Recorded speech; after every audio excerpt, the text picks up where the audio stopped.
میرا نام ہے شیخ دانش۔ آپ دیکھ رہے ہیں دانش وائس۔ نئے آنے والے دوستوں کو خوش آمدید۔ اگر آپ نے ابھی تک درود پاک نہیں پڑھا تو ایک بار ضرور پڑھ لیں۔ بہت پرانی بات ہے کہ ایک شکاری پرندے پکڑ کر بازار میں چند داموں کے عوض فروخت کرتا تھا۔ ایک دن اس بازار میں ایک نیک دل آدمی کا گزر ہوا تو اس نے سوچا کہ ان آزاد پرندوں کو قید کرنا تو بہت بڑا گناہ ہے۔ اس لیے اس نے ان پرندوں کو آزاد کرنے کا سوچا اور شکاری سے سارے پرندے خرید لیے۔ لیکن آزاد کرنے سے پہلے اس نے سوچا کہ یہ شکاری تو پھر ان پرندوں کو پکڑ کر قید کر لے گا۔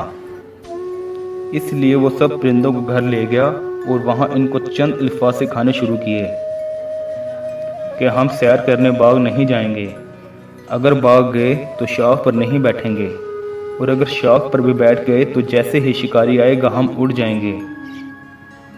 ایک عرصہ مسلسل محنت کے بعد وہ نیک دل آدمی اپنے اس محنت میں کامیاب ہوا اور پرندے وہ بولی بولنے لگے۔ نیک دل آدمی بہت خوش ہوا کہ وہ اپنے مقصد میں کامیاب ہوا۔ اس نے ایک ایک کر سارے پرندے آزاد کر دیے۔ اب ہوا یوں کہ دوسرے دن صبح سویرے جب شکاری باغ میں پرندے پکڑنے گیا تو کیا دیکھتا ہے کہ پرندے شاخوں پر بیٹھ کر گنگنا رہے تھے کہ ہم سیر کرنے باغ نہیں جائیں گے، اور اگر باغ گئے تو شاخ پر نہیں بیٹھیں گے، اور اگر شاخ پر بیٹھ گئے تو جیسے ہی شکاری آئے گا ہم اڑ جائیں گے۔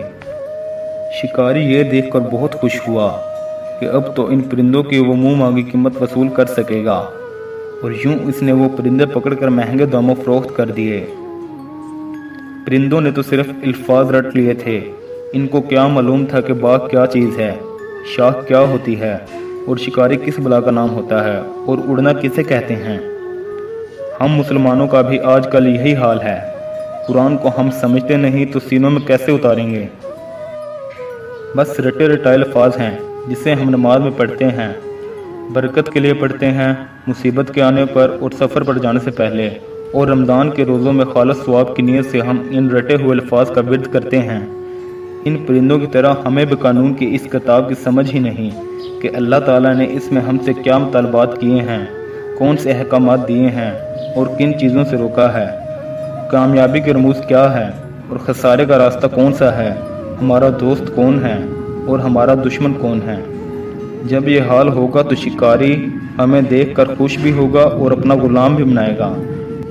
ہمیں بحیثیت مسلمان اپنے آپ پر غور کرنا چاہیے، اور آج سے ہی قرآن مجید کا ترجمہ خود بھی پڑھنا شروع کر دینا چاہیے اور اپنے بچوں کی پڑھائی کا بھی لازمی حصہ بنانا چاہیے۔ شکریہ۔